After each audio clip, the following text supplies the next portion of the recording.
ओम अरहं सुगुरु शरणं विघ्न हरणं मिटे मरणं सहज हो मन जगे चेतन करे दर्शन स्वयं के हम बने अरहं बने अरहं बने अरहं बने अरहं।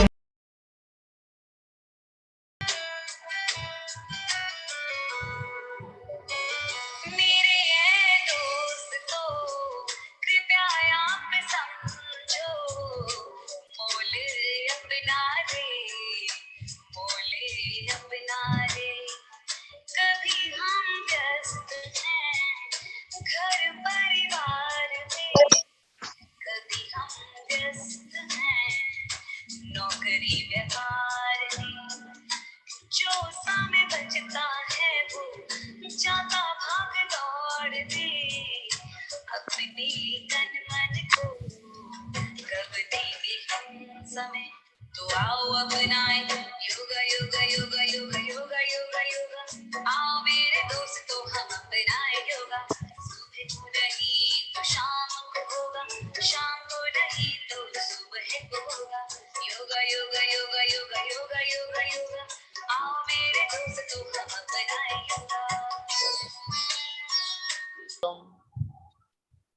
परम पावन परम आराध्य प्रातः स्मरणीय आचार्य श्री महासमण जी के चरणों में सत सत नमन करते हुए हम आज प्रातः की क्लास प्रारंभ कर रहे हैं। त्रिपदी वंदना। वंदे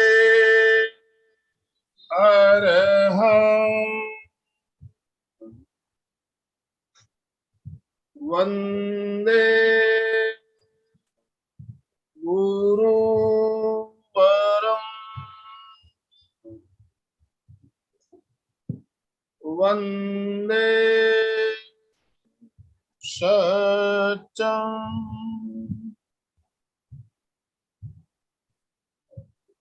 सभी साधक साधिकाओं को जय जिनेन्द्र, सुप्रभात, गुड मॉर्निंग। Good morning. आज का हमारा टॉपिक है सूर्य नमस्कार। सूर्य नमस्कार हम पहले भी कर चुके हैं, करते भी है बीच बीच में। तो क्या हम सूर्य नमस्कार सही तरीके से करते हैं? कहीं गलतियां तो नहीं हो रही है हमारे से? स्टेप में अगर गलती हो जाए तो हमें बेनिफिट नहीं मिलता है, तो हमें स्टेप बिल्कुल सही स्टेप हमारे होने चाहिए। तो आज हमारे साथ एक जानी मानी हस्ती हमारे साथ आज जुड़ रही है। हथरस उत्तर प्रदेश से सुमित कुमार सिंह जी हमारे साथ जुड़े हैं। एक योगा इंस्ट्रक्टर है और आप मल्टी टैलेंटेड कहा जा सकता है, मल्टी टैलेंटेड हस्ती है योगाचार्य सुमित कुमार सिंह। योगाचार्य जब हम कहते हैं तो हमें एक बुजुर्ग आदमी की छवि हमारे सामने आ जाती है, लेकिन सुमित कुमार जी बिल्कुल जवान यंग योगाचार्य हमारे साथ जुड़े हैं आज। इनके बारे में मैं थोड़ी जानकारी आपको करा दूं। आपने 2004 में एमए इन इंग्लिश, 2005 में बीपीईडी, 2011 में एमए पॉलिटिकल साइंस आपने की है, सब डिग्रियां ली हुई है। बीआरए यूनिवर्सिटी आगरा से, आगरा यूपी से आपने पढ़ाई संपन्न की। उसके अलावा 2018 में जेबीबी यूनिवर्सिटी एमए इन योगा और 2000 में योगा सर्टिफिकेशन बोर्ड से योगा वेलनेस इंस्ट्रक्टर का कोर्स भी आपने किया हुआ है।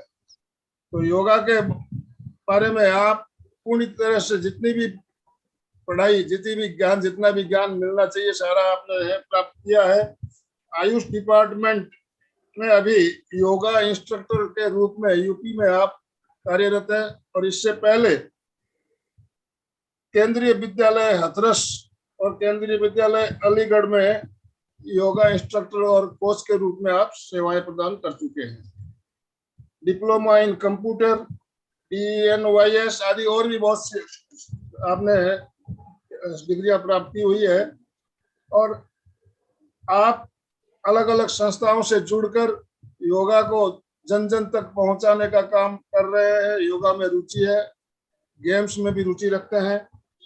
आपको बहुत से सम्मान भी मिले हैं, जिनमें से विशेष रूप से योगा यूथ गुरु award, fitness icon award, Swami Vivekananda national yoga गौरव अवार्ड, कल्कि अवार्ड, ये सब अवार्ड जो है आप इनसे सम्मानित हैं।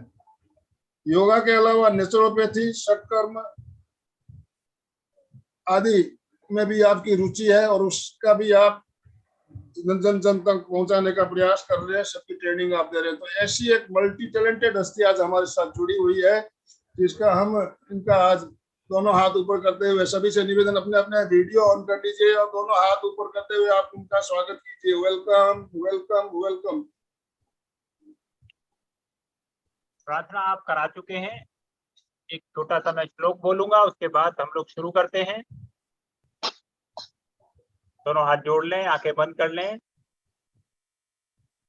ओम सहना भवतु सहनो भुनक्तु सह वीर्यं करवावहै तेजस्विनावधीतमस्तु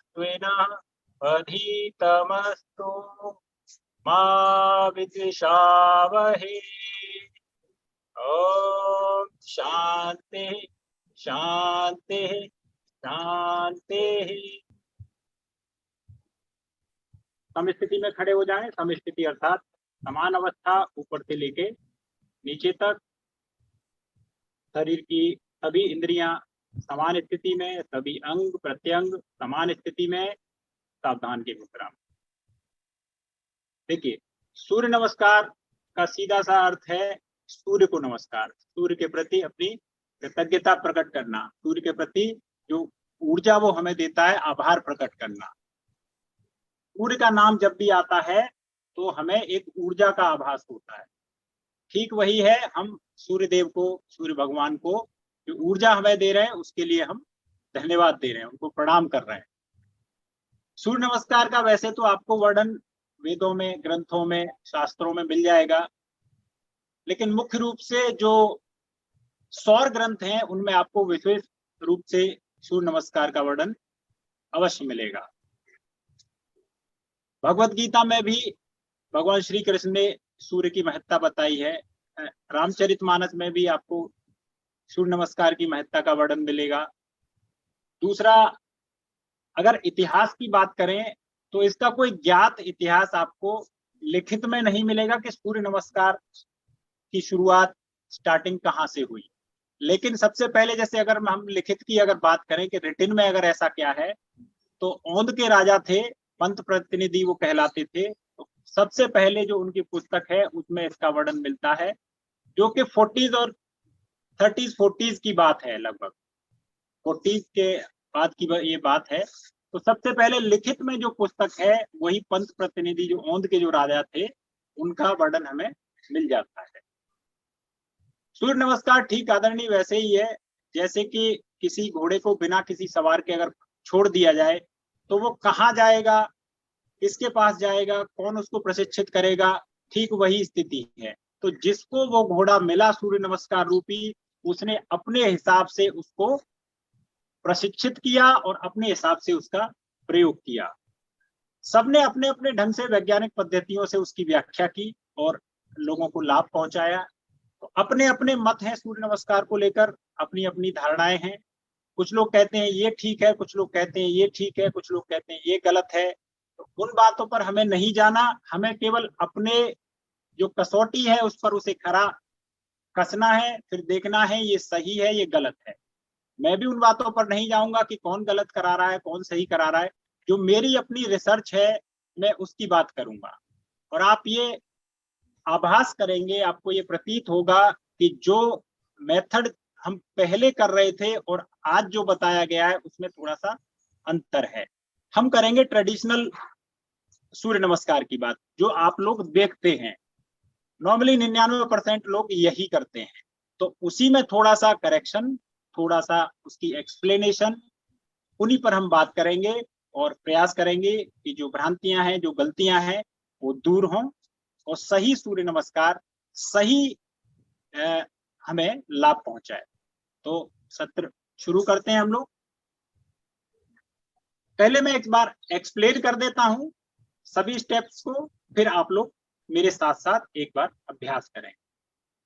देखिए, सबसे पहला जो इसमें है आसन, आपको पता होगा इसमें 12 स्टेप, कुल 12 सोपान है। इन 12 सोपानों में 7 आसनों का हम लोग प्रयोग करते हैं, लेकिन वही बात आती है कि भ्रांतियों की, गलतफहमियों की, तो इसमें 8 आसन भी हो सकते हैं, 7 आसन भी हो सकते हैं, 8 भी हो सकते हैं। अब 8 कैसे होंगे, 7 कैसे होंगे, वो हम स्टेप बाय स्टेप एक्सप्लेन करेंगे, समझेंगे उस बात को। तो सबसे पहला जो आसन है वो है प्रणाम आसन या नमस्कार आसन। दोनों में कोई कंफ्यूजन रखने की आवश्यकता नहीं है कि प्रणाम आसन है या नमस्कार आसन है, दोनों ही सही है, दोनों ही ठीक है। अब देखिए, पहली जो स्थिति है, इसमें कुछ लोग क्या करते हैं, कुछ लोग हाथों को सामने से ले आते हैं, कुछ लोग ऊपर से लाते हैं और कुछ लोग ऐसे। तो तीनों ही स्थितियां बिल्कुल सही हैं। आप चाहें तो यहां से ले आए, आप चाहें तो ऊपर से ले आए, आप चाहें तो हाथों को साइड से या सामने से उठाते हुए कहीं से भी ले आए, तीनों ही स्थितियां सही हैं। लेकिन जो बिल्कुल अगर परफेक्ट बात करें, क्योंकि हम सूर्य की आराधना कर रहे हैं, तो अगर हम हाथों को साइड से लाए तो it indicates that we are embracing the energy of sun अपने अंदर, द होल कॉस्मिक एनर्जी। इसका थोड़ा सा वो भाव आ जाता है अंदर। ठीक है, आप चाहें तो यहां से भी ला सकते हैं, ये स्थिति भी सही होगी। लेकिन अगर आप साइड से लाते हैं तो आप देख रहे होंगे मेरे शोल्डर की ओपनिंग हो रही है, मेरी बॉडी की स्ट्रेचिंग भी हो रही है, देख पा रहे होंगे आप। तो ये ज्यादा बेहतर है। लेकिन अगर कहें सही गलत, तो तीनों ही सही हैं, आप कहीं से भी हाथों को ला सकते हैं। ठीक है, प्रणाम आसन की आप चाहे तो मंत्रों के साथ इसका अभ्यास कर सकते हैं, आप चाहे तो बिना मंत्रों के भी कर सकते हैं। बट अगर मंत्रों के साथ करते हैं तो इसका लाभ बढ़ जाता है, क्योंकि मंत्रों की महिमा आप जानते हैं। मंत्र अर्थात मन धन तंत्र, अर्थात मन के जो तंत्र को साधे वही मंत्र है। तो मंत्रों के साथ अगर अभ्यास करें तो लाभ बढ़ जाता है। ठीक है, आपको याद नहीं है, कोई बात नहीं, आप बिना मंत्रों के करिए, कोई इतना मुश्किल भी नहीं है। सूर्य के पर्यायवाची, ये सिनोनिम्स हैं सूर्य के। तो 2-4 दिन जब आप अभ्यास करेंगे तो आपको याद भी हो जाएगा। ठीक है, तो सबसे पहला जो इसका स्टेप है प्रणाम आसन या नमस्कार आसन, प्रणाम मुद्रा, आप उसको कर सकते हैं। ठीक है, आप चाहे तो यहां से हाथों को लाएं, लेकिन ये ध्यान रखें नमस्कार आसन में आपका जो नमस्कार की हाथों की स्थिति है, ये जो 5 हमारी ये 5 उंगलियां हैं, एक दूसरे को छूती रहें, उंगलियां बंद रहें। क्योंकि ये 5 उंगलियां क्या करती हैं, ये 5 उंगलियां हमारा जो शरीर बना है पंच महाभूतों से, ये उसको रिप्रेजेंट करती है।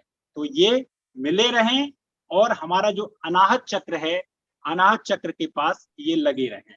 ठीक है, साइड से देख लीजिए, ये अनाहत चक्र को छूते हुए हमारे हाथ रहने चाहिए।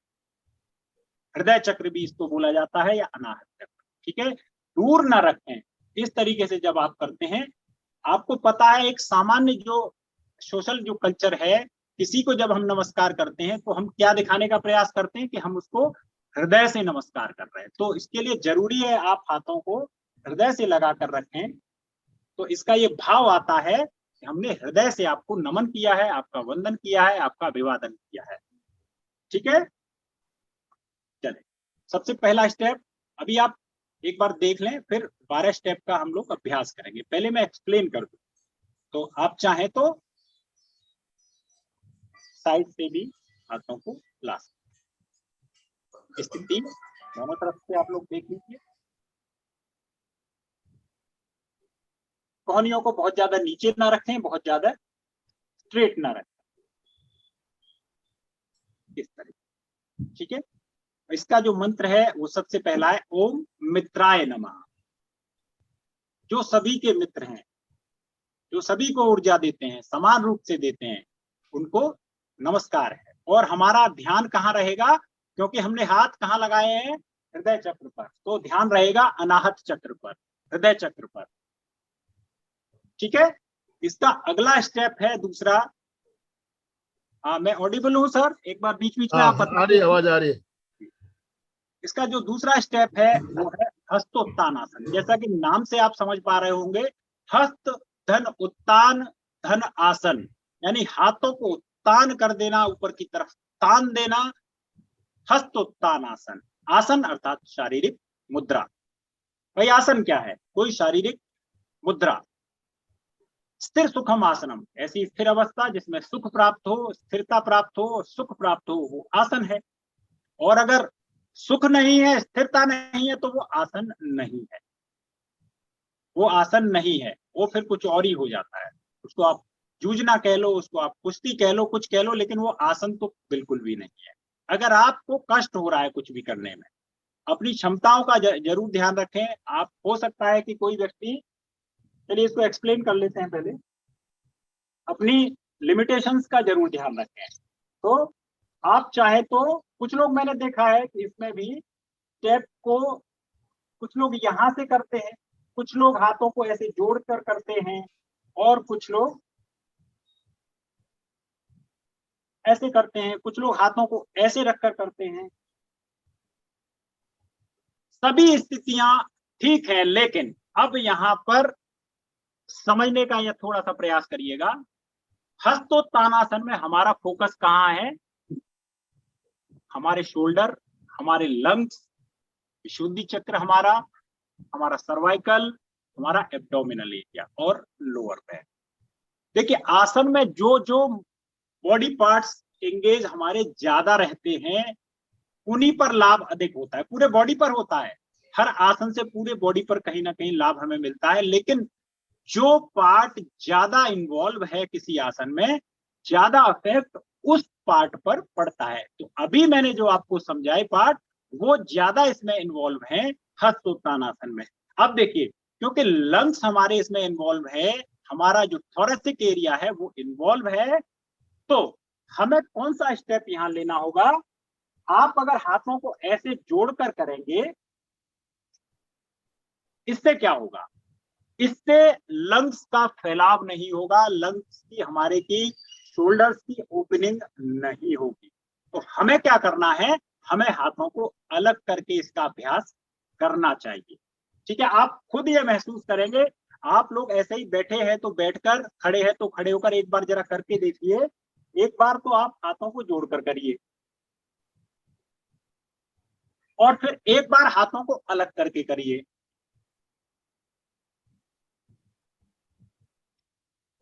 दोनों बार में से आपको चेस्ट की, शोल्डर्स की ओपनिंग किस में अच्छी मिली, जरा आप बताएं।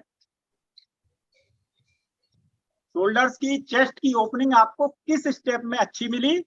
जाहिर सी बात है, जब आपके हाथ अलग अलग थे तब आपको ओपनिंग अच्छी मिली होगी। तो हमारा जो लक्ष्य है, चेस्ट की ओपनिंग, हमारे लंग्स की ओपनिंग, लंग्स को मजबूत बनाना, मजबूती लाना, हमारे डायफ्राम को फैलाना, वो हमें कब मिलेगा? जब हम हाथों को अलग अलग करें।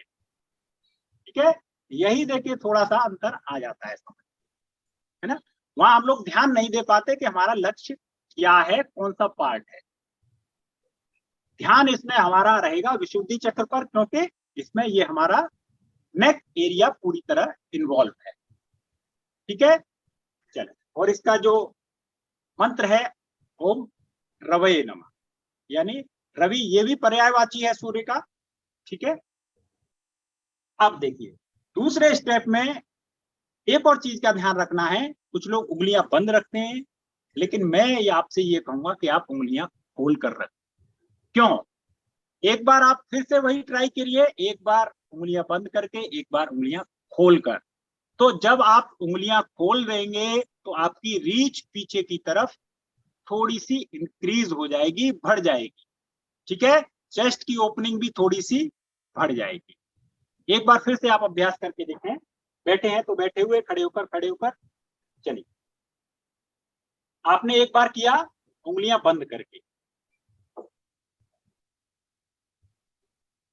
एक बार करें आप उंगलियां खोल के।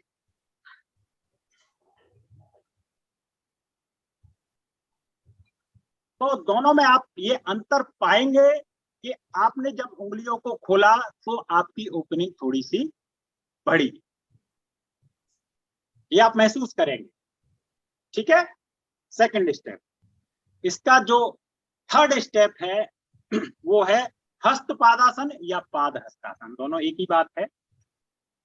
कुछ लोग इसमें उत्तानासन का भी अभ्यास कर लेते हैं, तो वो भी ठीक है पाद हस्तासन के ही वेरिएशन तीनों है। तो आप हस्त पादासन या पाद हस्तासन का इसमें अभ्यास करेंगे। लेकिन अब यहाँ पर थोड़ा सा गड़बड़ हो जाती है। लोग क्या गलती कर जाते हैं, देखें पहला दूसरा फिर तीसरे स्टेप में देखें गलती कहाँ होती है। फर्स्ट स्टेप हमारा, सेकंड स्टेप है हमारा, सेकंड स्टेप हमें यहीं से जाना है।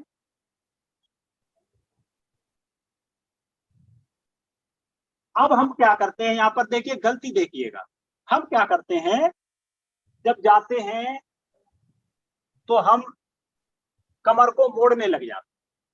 हम अपनी कमर को, जो कोर एरिया है और जो वेस्ट एरिया है, हम इसको फोल्ड करना शुरू कर देते हैं इस तरीके से। यही गलती हो जाती है एक्चुअली। इसमें जब हम हस्त पादासन में नीचे वाली मुद्रा में जब हम जा रहे होते हैं तो हमें ये ध्यान रखना है कि हमें अपनी कोर एरिया को मोड़ना नहीं इस तरीके से, और ना स्पाइन को मोड़ना, ऐसे नहीं मोड़ना। आप पाएंगे कि जब आप स्पाइन को मोड़ देते हैं तो आपकी रीच नीचे कम होती है। क्यों? क्योंकि आपने सारा कर्व को इसी में दे दिया पहले ही, तो नीचे आपकी रीच कम हो जाएगी। तो आपको करना कैसे है, सबसे पहले आपको क्या करना है, आपको सबसे पहले जो आपका डायफ्राम है और जो स्पाइन है उसको खींचना है, ऊपर ऊपर उठाना है। इससे क्या होगा, इससे आपकी स्पाइन थोड़ी सी लंबी हो जाएगी, लेंथनिंग इसकी हो जाएगी।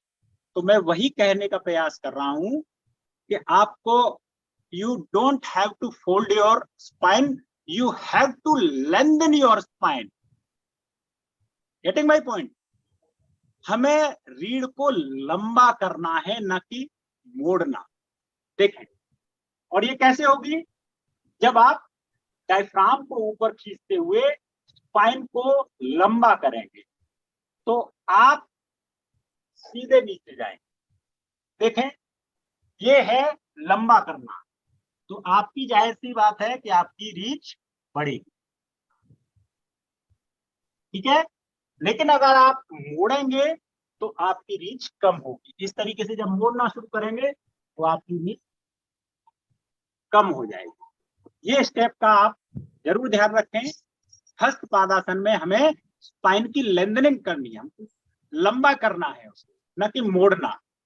और सिंपल सा फंडा है, आप स्पाइन को ऊपर खींचे, अपने थोरेसिक एरिया को ऊपर की तरफ खींचे तो स्पाइन लंबी हो जाएगी। और इसको अगर मैं सरल भाषा में अगर बताऊं तो आपको क्या करना है, आप हाथों का प्रयोग करिए, हाथों का प्रयोग करिए। कैसे? इसको ऊपर खींचिए, यहां हाथों को ऐसे लगा दीजिए, कमर को पकड़ लीजिए, फिर हाथों को फिर नीचे लाइए। उसके बाद इसको अगर आपको सुधारना है तो इसके लिए आप एक प्रैक्टिस कर सकते हैं।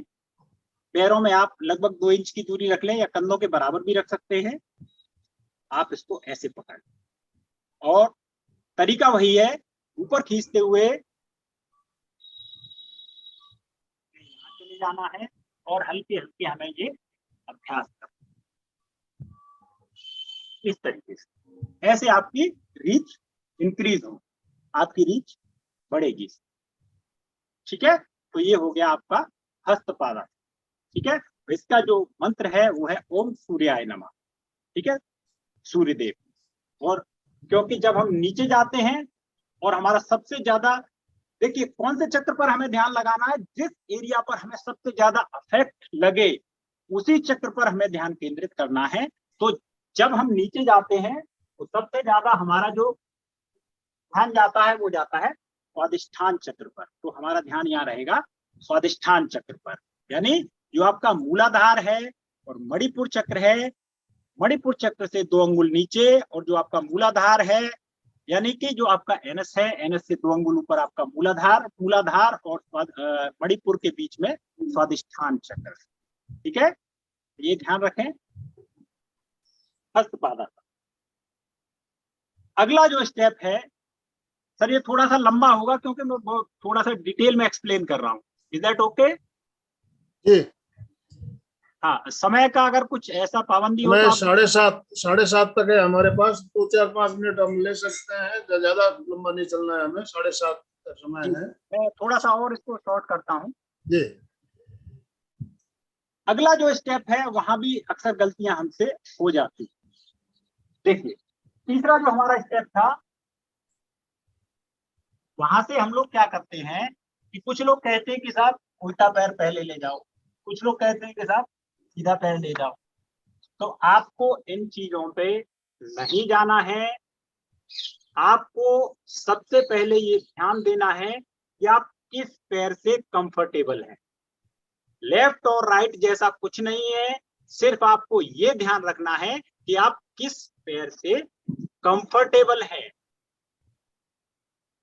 90% लोग बताते हैं कि उल्टे पैर को पीछे ले जाओ, उल्टे को पीछे ले जाओ, क्योंकि ज्यादातर अपने इंडिया में लोग राइट हैंड से काम करते हैं, जबकि जो हमें लिफ्ट मिलता है, जो हमें फोर्स मिलता है, वो लेफ्ट लेग से अच्छा मिलता है। लेकिन अगर कोई व्यक्ति लेफ्ट से काम कर रहा है तो उसको लिफ्ट राइट से अच्छा मिलेगा। तो इन सब बातों पे न जाके हमें ये ध्यान रखना है कि हम किस पैर से ज्यादा कंफर्टेबल या अच्छा महसूस करते हैं। आपको राइट से लगता है आप राइट पहले ले जाएं, आपको लेफ्ट से लगता है तो आप लेफ्ट पहले ले जाएं। तो ये ध्यान रखना है हमें। आप फर्स्ट राइट ले जाएं या लेफ्ट ले जाएं, कोई फर्क नहीं पड़ना है। लेकिन वापस जब आप आ रहे होंगे तब थोड़ा सा ध्यान देना पड़ेगा, वो हम आगे एक्सप्लेन करेंगे क्यों, लेफ्ट और राइट कैसे। ठीक है, अभी मान लीजिए आपको लेफ्ट से कंफर्ट है तो आप लेफ्ट को पीछे ले जाएं।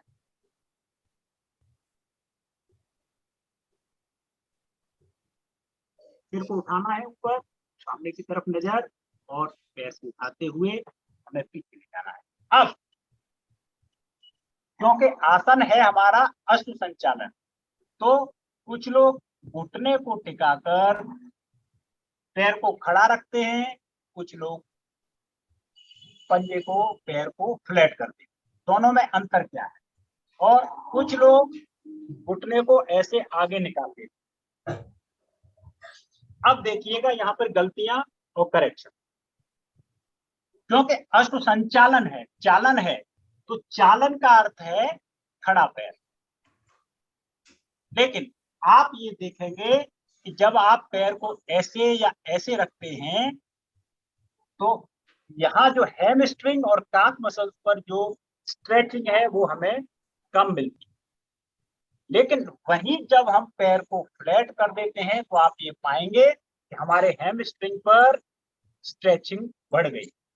आप खुद करके देखें एक बार पैर को खड़ा रखें, चालन में रखें, एक बार पैर को फ्लैट करते हैं तो हैमस्ट्रिंग पर स्ट्रेचिंग बढ़ जाएगी।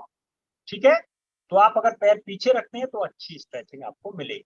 दोनों ही स्थितियां बिल्कुल ठीक है, कोई कंफ्यूजन रखने की कोई आवश्यकता नहीं है कि साहब हमें ऐसे रखना है, ऐसे रखना है, ऐसे रखना है।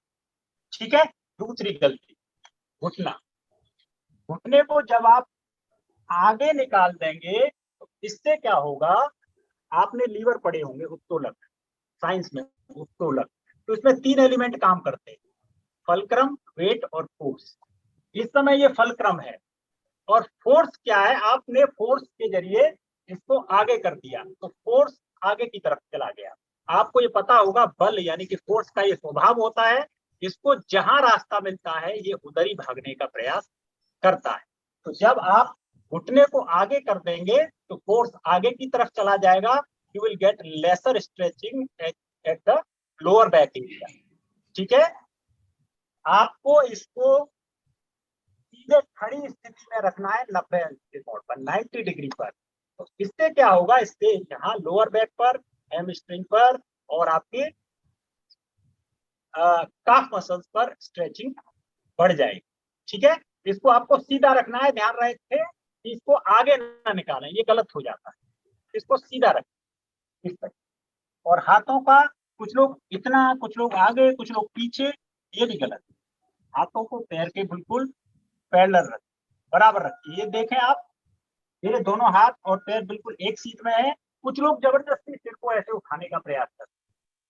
बिल्कुल जहां तक आपकी रीच हो वहीं तक देखें, जबरदस्ती कुछ ना करें, क्योंकि स्थिर सुखम आसन, जबरदस्ती कुछ ना करें। यहाँ तक देख सकते हैं, अगर आपकी रीच अच्छी है और बढ़ जाए, जितना आप ऊपर उठेंगे उतना ही स्ट्रेचिंग यहाँ बढ़ती जाएगी। ठीक है, इसको सीधा रखें। ये अश्व, ठीक है। आप चाहे तो चालन क्रिया है, क्योंकि ऐसे भी रख सकते हो, लेकिन ये जो आसन है ये अश्व संचालन बाद में बना। ये अंजनी आसन प्राचीन काल से ही चलता आया है। इसका हालांकि लिखित कहीं नहीं मिलता, लेकिन ऐसा माना जाता है कि जो हनुमान जी थे वो अपनी माता की स्तुति ऐसे किया करते थे, इसीलिए इसको अंजनी आसन भी कहा जाता है।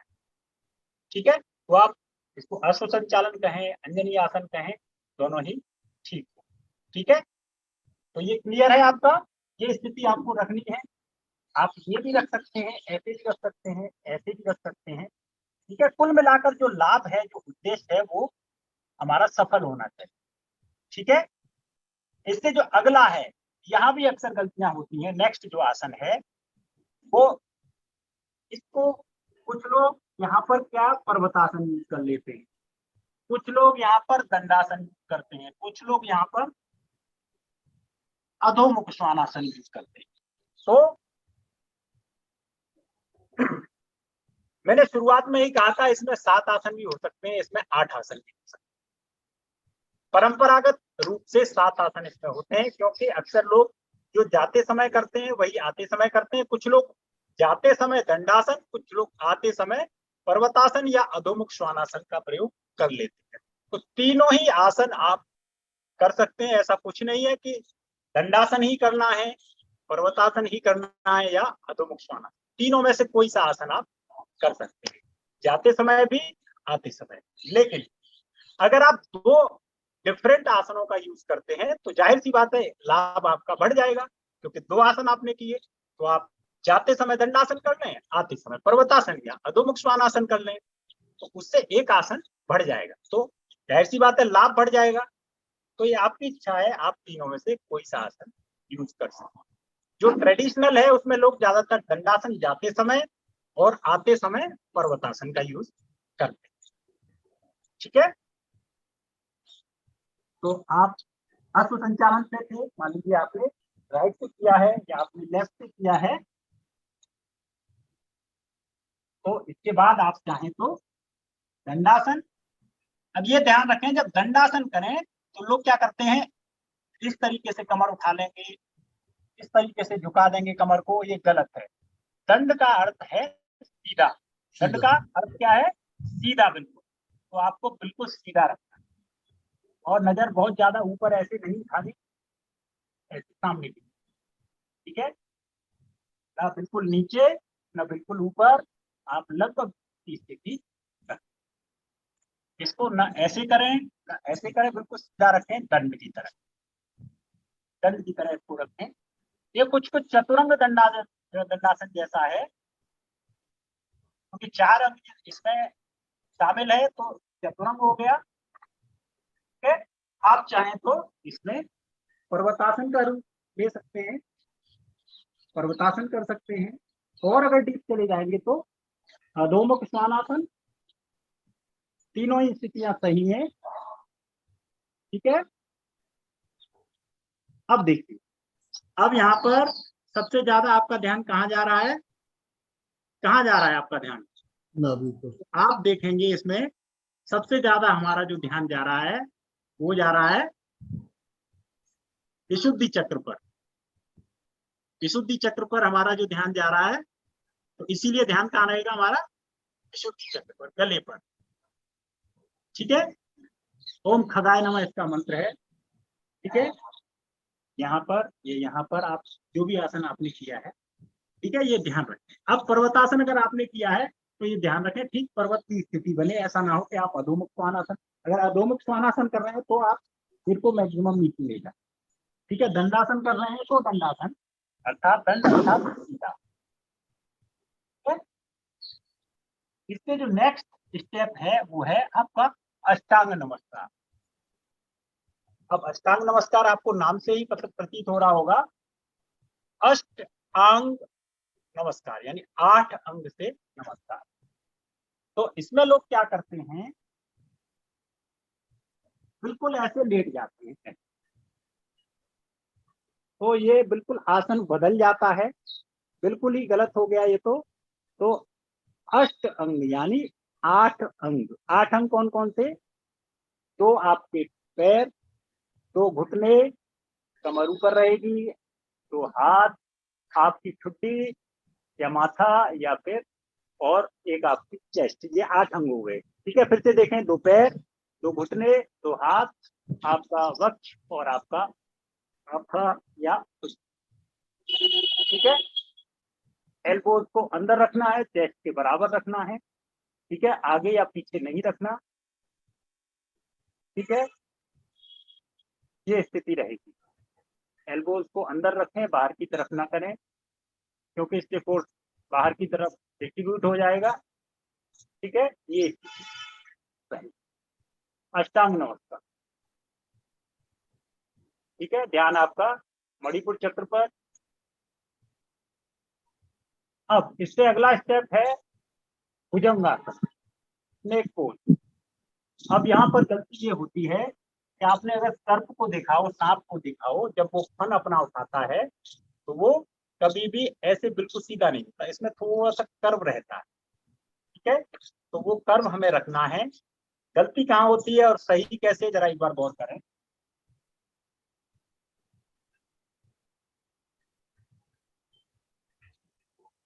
लोग क्या करते हैं, बिल्कुल ऐसे हो जाते हैं, तो ये गलत है, बिल्कुल ही गलत है, ये बिल्कुल गलत हो गया। ठीक है, आपने फिर वही बात आ गई कि अगर आपने लीवर पढ़े हो, उत्तोलक पढ़े हो, तो इसमें जो फलक्रम है हमारा ये है, और जब हम हाथों के ऊपर पूरा वजन डाल देंगे तो यहाँ से लोअर बैक से सारी स्ट्रेचिंग खत्म, और फोर्स पूरे बॉडी पर ना होके आगे की तरफ भागने का प्रयास करेगा।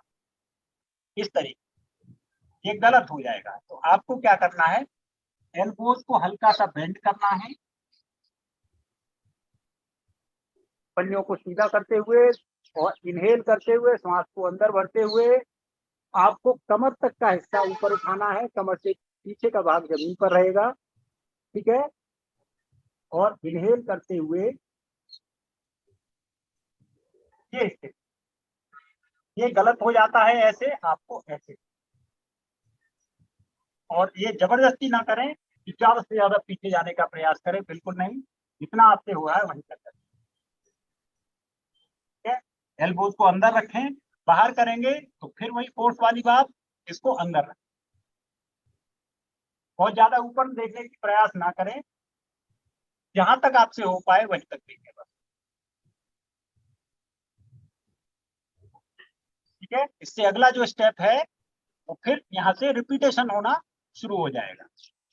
ठीक है, तो वापस जो भी आपने किया था आप वो कर सकते हैं, या फिर आप बदल सकते हैं। आपने दंडासन किया है, आप पर्वतासन कर लीजिए, तो एक आसन बढ़ जाएगा, लाभ भी बढ़ जाएगा। ठीक है, पर्वतासन, अधोमुख श्वानासन या दंडासन, जो भी आप करना चाहें। ठीक है, जो भी आप करना है। ठीक, अब यहाँ पर आप ये देखें कि आपका ध्यान सबसे ज्यादा कहाँ पर है, कहाँ पर है आपका ध्यान, तो वहीं आपका ध्यान रहेगा। ठीक है, विशुद्धि चक्र पर। ठीक, अब यहाँ से देखिए, अब जब हम वापस आएंगे अश्व संचालन में, अश्व संचालन में हमें ये ध्यान रखना है। अब देखिए वही बात आ गई पैर वाली, आपने अगर शुरुआत करी है लेफ्ट से, तो आपको लेफ्ट को ही वापस लाना है। क्यों? ताकि दोनों पैरों की इक्वली स्ट्रेचिंग हो जाए। कुछ लोग पैर बदल देते हैं कि साहब लेफ्ट ले जाओ, राइट को पहले लाओ, तो ये गलत हो जाता है, क्योंकि एक ही पैर की 2 बार स्ट्रेचिंग हो जाएगी, दूसरा पैर छूट जाएगा। इसीलिए जो पैर आप ले गए हो उसी को पहले वापस लाएं, तो दोनों पैरों की इक्वल स्ट्रेचिंग हो जाएगी। आप देखें,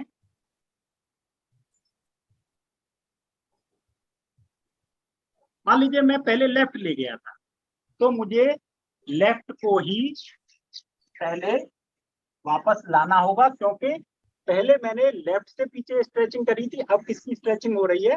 राइट। ठीक है, तो ये अल्टरनेट हो जाएगा। ठीक है, तो पैर को आपको बदलना नहीं है, बदलना नहीं है आपको। राइट ले गए हो तो राइट को ही वापस लाओ, लेफ्ट अगर पहले ले गए हो तो लेफ्ट को ही वापस लाओ, ताकि दोनों पैरों की अल्टरनेट स्ट्रेचिंग हो जाए। ऐसे करें या ऐसे करें, ऐसे करें। ठीक है, तो ये ध्यान रखें पैर का। ठीक है, शुरू आप किसी भी पैर से कर सकते हो, लेफ्ट से या राइट से। लेफ्ट से क्योंकि हम लोग ज्यादातर राइट हैंड से काम करते हैं, लेफ्ट से हम ज्यादा कंफर्टेबल रहते हैं, लेफ्ट हमारा पहले पीछे जाता है, इसीलिए लेफ्ट से शुरू करें। ठीक है, तो ऐसा कोई रूल नहीं है कि आपको लेफ्ट ही पहले ले जाना है, कि आपको राइट ही पहले ले जाना है, किसी से भी कर। ठीक है, वापस आते समय जरूर ध्यान रखें कि जो पैर पहले पीछे गया था उसी को हमें पहले वापस लाना है, पैर को बदलना नहीं किसी भी कंडीशन। ठीक है, लेकिन अगर मान लीजिए आप दूसरा चक्र फिर कर रहे हैं, मान लीजिए आपने पूरे 12 सोपान कर लिए, पूरे 12 स्टेप कर लिए, और आपने क्या किया, आप अगला चक्र कर रहे हैं, तब पैर को आप बदल सकते हैं। ठीक है, तब आप पैर को बदल सकते हैं, लेकिन जब चक्र चल रहा है एक, तो उसमें पैर को नहीं बदल। ठीक है, क्लियर है? अब आपको दूसरा पैर भी उठाते हुए और वापस ले आना है, हस्त पादासन की स्थिति में आ जाना है। और जो अश्व संचालन है, इसमें सबसे ज्यादा आपका ध्यान कहाँ रहता है? आज्ञा चक्र पर। ठीक है, तो हमें ध्यान लगाना है आज्ञा चक्र पर। ठीक है, तो वापस ले आए और हस्त पादासन की स्थिति। ठीक है, इसको मैं पहले एक्सप्लेन कर चुका हूं। नेक्स्ट जो है हस्तोत्तानासन है, तो इनहेल करते हुए सांस भरते हुए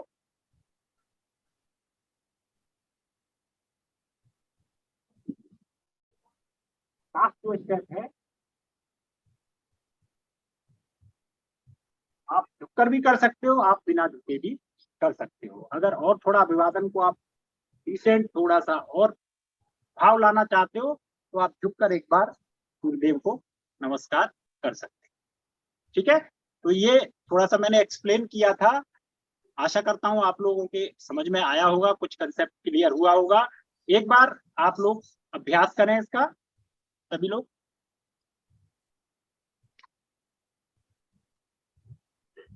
हाँ,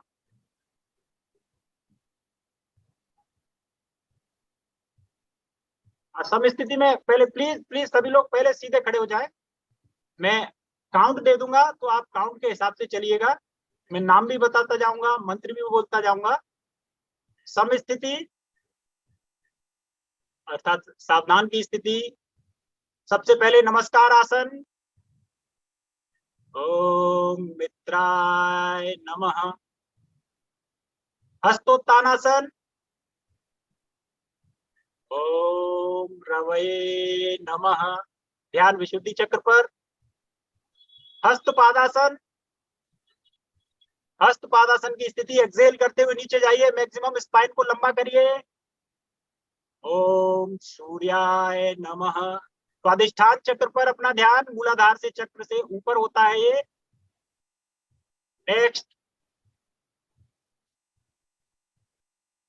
अश्व संचालन, ध्यान आपका आज्ञा चक्र पर रहेगा।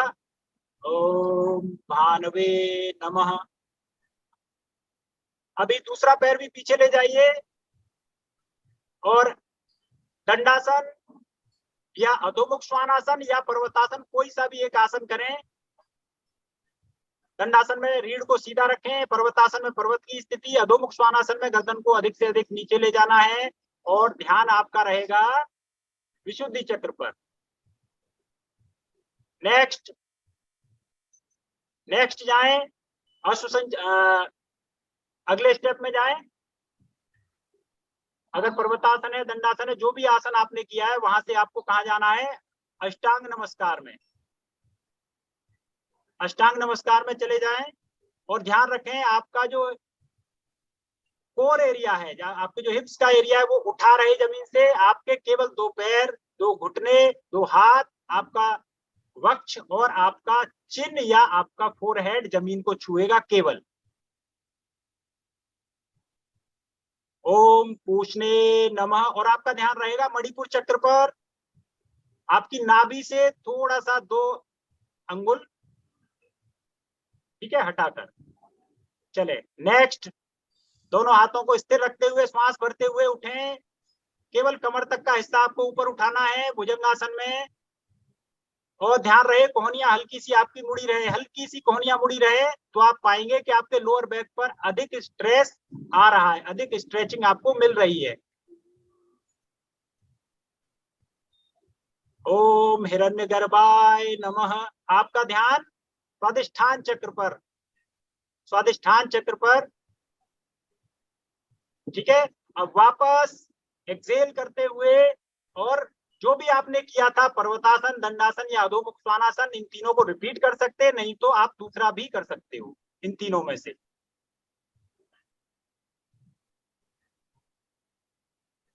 ठीक है, अभी सबसे ज्यादा स्ट्रेस जहां आ रहा हो वहीं आपका ध्यान रहना है।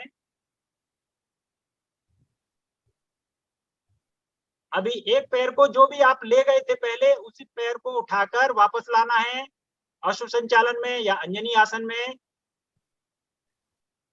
Very good. ध्यान आपका आज्ञा चक्र पर। ओम आदित्याय नमः। अभी दूसरा पैर भी ले आइए, हस्तपादासन की स्थिति है।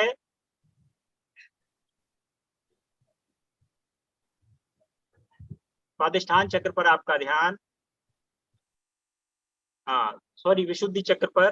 ठीक है, अब यहां से इनहेल करते हुए पीछे हस्तोत्तानासन में जाएं। ओम अर्काय नमः। ध्यान आपका विशुद्धि चक्र पर, क्योंकि इसमें सबसे ज्यादा आपका गला इन्वॉल्व है। और वापस हाथों को लाते हुए प्रणाम आसन या नमस्कार आसन।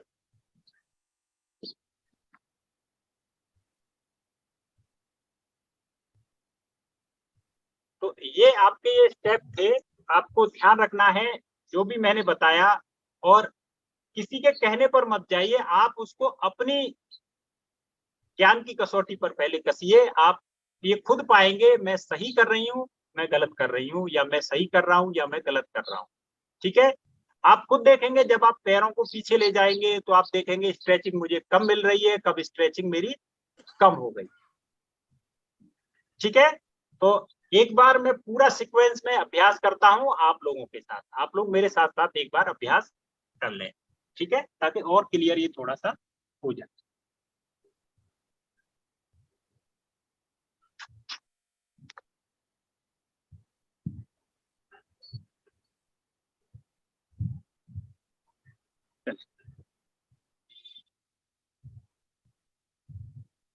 शरीर की समय स्थिति, नंबर 1 सबसे पहले प्रणाम आसन।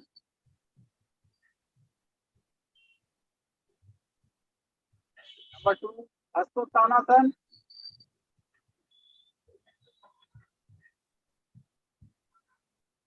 नंबर 3 हस्तपादासन। ध्यान रहे आपको रीढ़ को लंबा करना है, मोड़ना नहीं है। सिर को उठाते हुए राइट या लेफ्ट जो भी आपको कंफर्टेबल लगे उसको पीछे ले जाइए।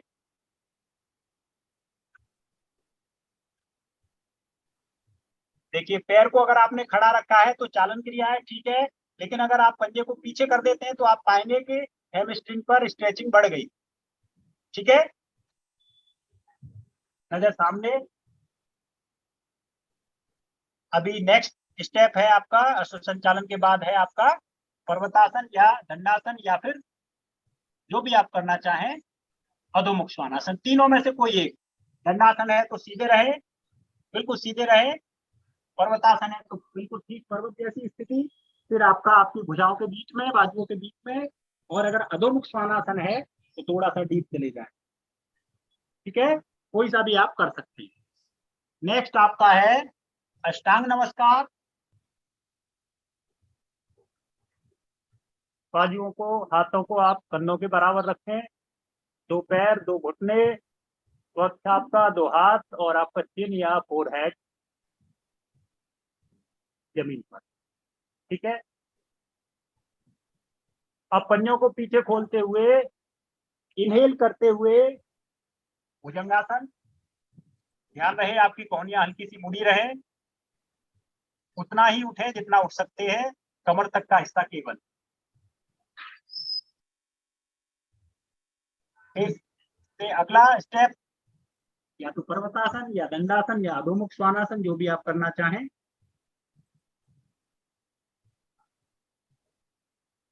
अब जो पैर आप पहले पीछे ले गए थे उसी को वापस लाना है। ठीक है, पैर को बदलना नहीं है। अश्व संचालन, और इससे आप पाएंगे कि अब दूसरे पैर की स्ट्रेचिंग हो रही है। ध्यान रहे, पैर को, घुटने को हमें आगे नहीं निकालना, नहीं तो गलत हो जाएगा। पैर को हमें 90 डिग्री का एंगल बनाकर रखना है। अभी दूसरा पैर भी उठाइए, वापस लाइए इसको, हस्तपादासन,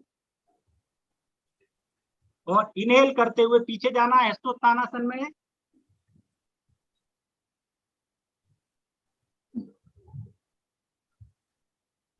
धीरे धीरे हाथों को प्रणामासन।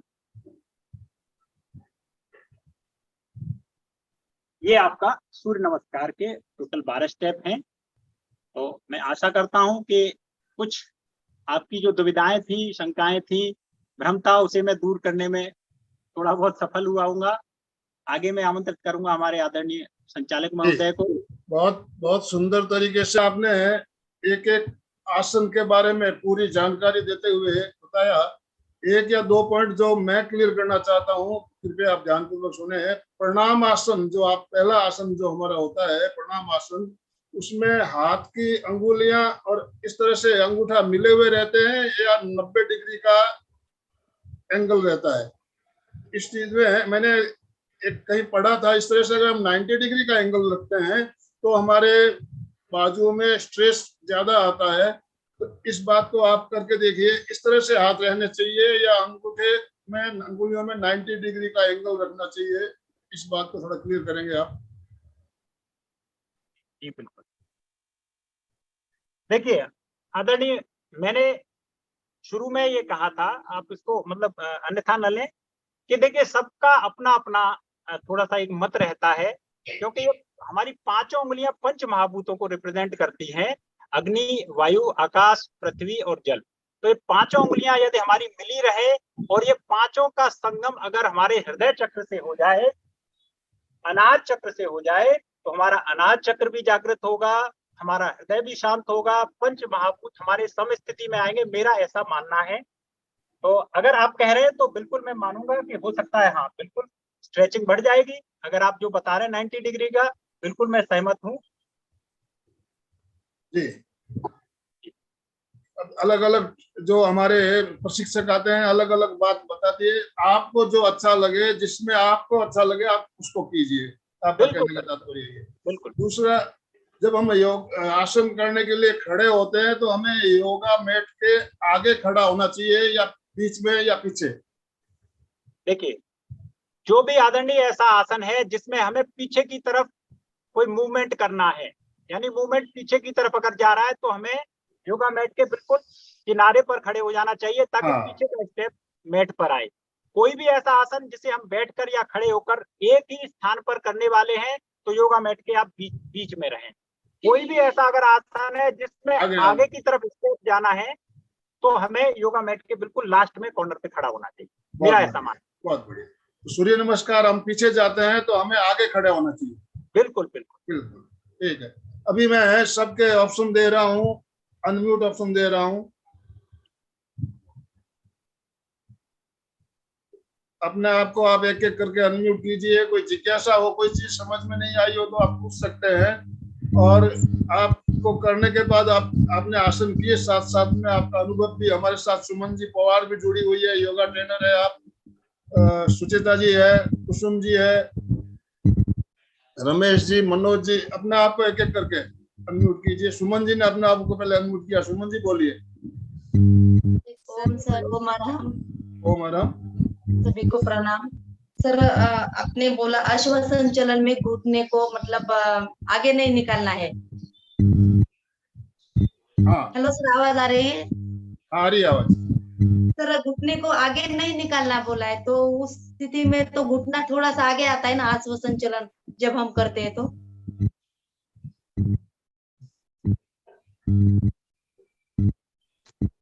आप अपने आप को अनम्यूट कीजिए। सुमित जी, आप म्यूट हो गए। अभी? हाँ, आवाज आ रही है? आ रही है। हाँ सर। इनका सवाल है, घुटना आगे आ जाता है तो उसको और क्या करना चाहिए? देखिए, इसके लिए पीछे वाले पैर पर थोड़ा सा अगर ध्यान देंगे हम, इसको ज्यादा से ज्यादा आप पीछे की तरफ स्ट्रेच करिए, तो ये जाहिर सी बात है, ये पीछे की तरफ खिसकना शुरू हो जाएगा। अगर आप इसको आगे रखते हैं तो ये जो फोर्स यहाँ जो अप्लाई हो रहा है हैमस्ट्रिंग पर, काफ मसल्स पर, आपके लोअर बैक पर, ये थोड़ा सा कम होता है इसको आगे निकालने पे, क्योंकि फोर्स आगे की तरफ भागने का प्रयास करता है। ठीक है, लेकिन वहीं जब आप इसको सीधा करते हैं तो आप पाएंगे कि हैमस्ट्रिंग पर यहाँ भी स्ट्रेचिंग बढ़ी, यहाँ भी बढ़ी और यहाँ भी बढ़ी। ठीक है, तो प्रयास करिए यहाँ ये सीधा रहे, ये सीधा रहे, ना कि आगे जाए। तो स्ट्रेचिंग बढ़ जाएगी। बहुत बढ़िया। संगीता जी मिश्रा उमरेड से हमारे साथ जुड़ी हुई है, योगा इंस्ट्रक्टर है आपकी, और अभी अभी इनको बेस्ट योगा टीचर का अवार्ड भी मिला है। मैं संगीता जी आपको स्क्रीन पे ले रहा हूँ। हाँ, बोलिए, कुछ पूछना है आपको, आपने हैंड रेज किया। हाँ जी, आप सभी को मेरा प्रणाम। बहुत ही अच्छा। मैंने तो ज्यादा अटेंड नहीं कर पाई, थोड़ा सा लास्ट वाली मोमेंट देखी हूँ। तो मेरा सर से यही थोड़ा सा एक मेरी जिज्ञासा ये है कि जो आप चौथे नंबर पर अश्व संचालन आसन है, तो अश्व मतलब बायां हमारा जो पार्ट होता है, बाएं को हम अश्व कहते हैं। और लास्ट में जब हमारा 10वें नंबर पर आता है तो दक्षिण अश्व संचालन। तो यहाँ पर मैं थोड़ा सा जानना चाहूंगी कि दक्षिण और कई लोग अश्व संचालन दोनों पार्ट को कहते हैं। और यहाँ पर जब और भी मैंने पैकेज बहुत सारे देखे हैं, सुने हैं, और मैं करवाती भी हूँ। तो जब हमारा दायां वाला पैर सामने होता है तो दक्षिण अश्व संचालन आसन कहते हैं। तो यहाँ पर मेरा एक क्वेश्चन है आपसे, मैं क्लियर करना चाहूंगी। सबसे पहले तो आपको बहुत बहुत बधाई पुरस्कार के लिए। धन्यवाद जी। हाँ, देखिए, मैं आपको बता दूं, ये आपको भी बहुत अच्छे से पता होगा कि हमारे शरीर में 3 मुख्य नाड़ियां होती हैं, सूर्य नाड़ी, चंद्र नाड़ी और सुषुम्ना नाड़ी जी। जब हमने प्रथम बार में लेफ्ट को हम पीछे ले गए, इसका मतलब हमने चंद्र नाड़ी को एक्टिव किया।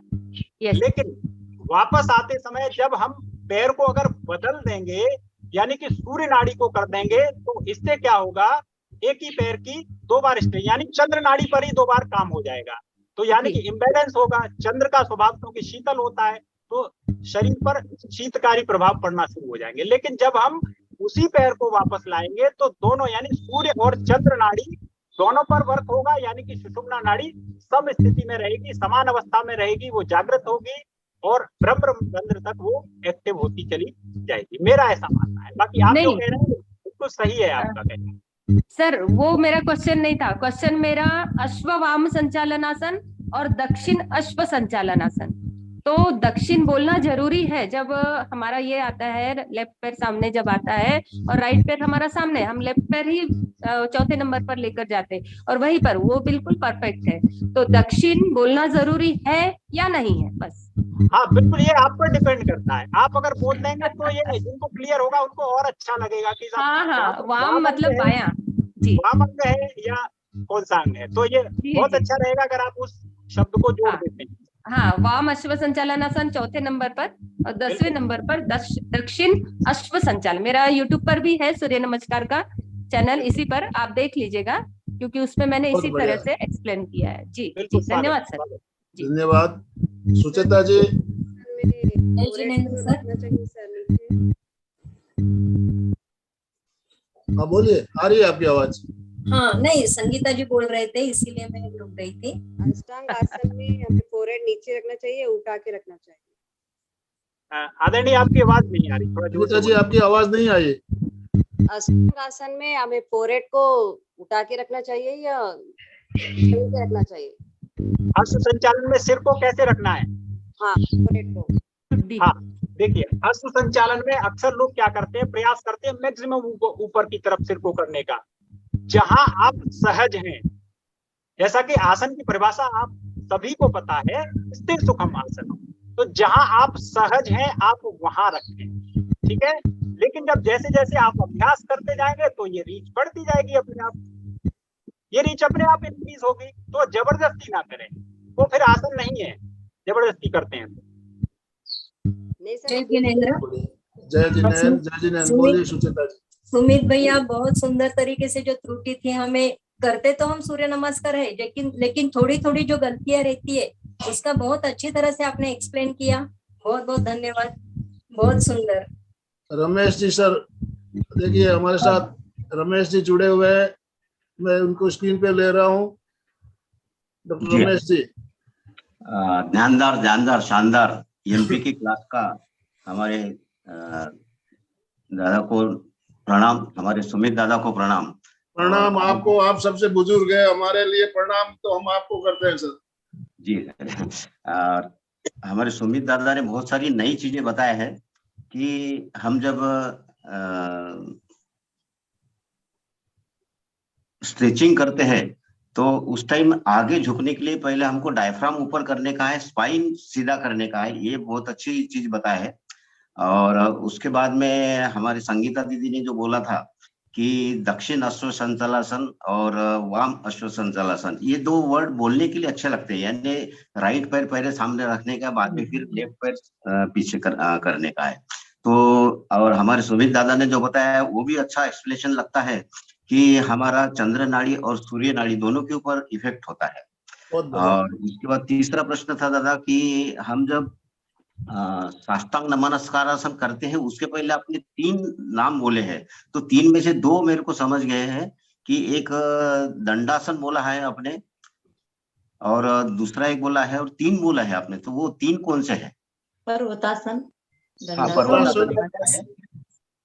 पहला है दंडासन, दूसरा पर्वतासन, तीसरा अधोमुख श्वानासन। लेकिन अधोमुख श्वानासन का बहुत कम लोग यूज करते हैं, लेकिन हालांकि इसमें स्ट्रेचिंग सबसे ज्यादा है।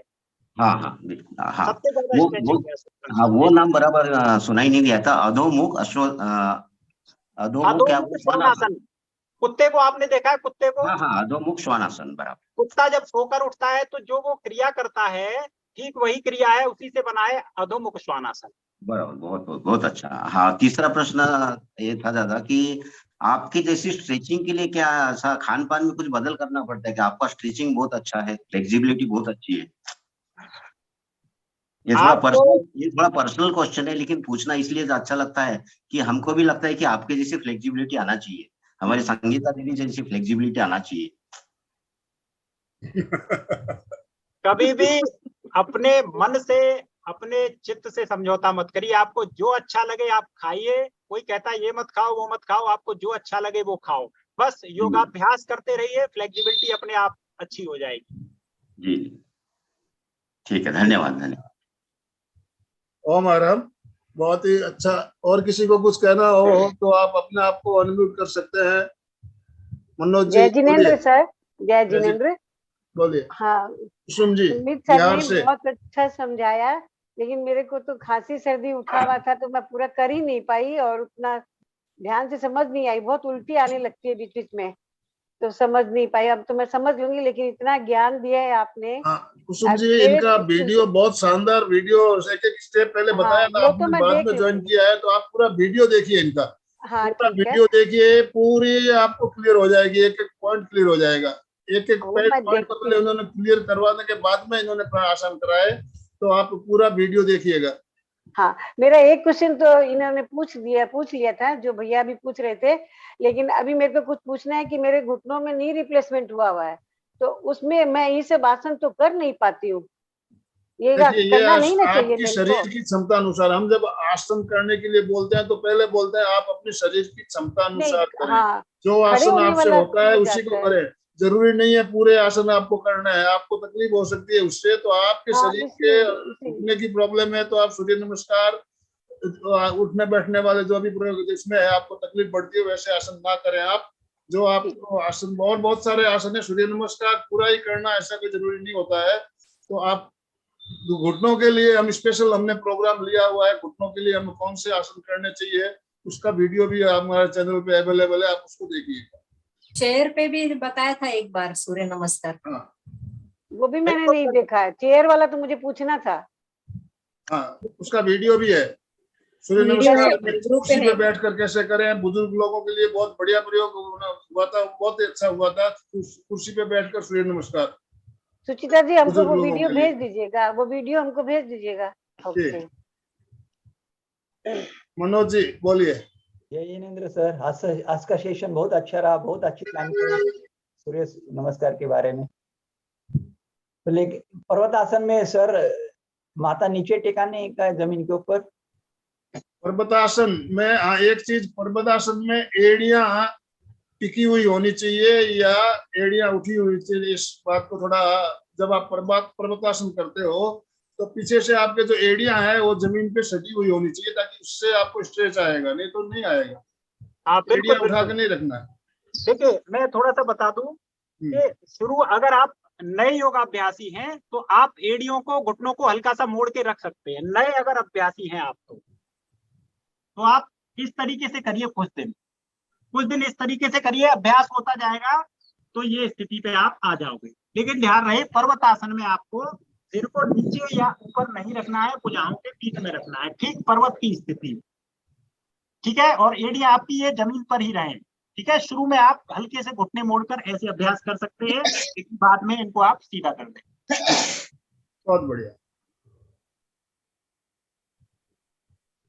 तो हाथ जोड़ते हुए मेरे साथ साथ सभी उच्चारण करेंगे। रीढ़ की हड्डी गर्दन सीधी रखें, दोनों हाथ जुड़े हुए, आंखें कोमलता से बंद।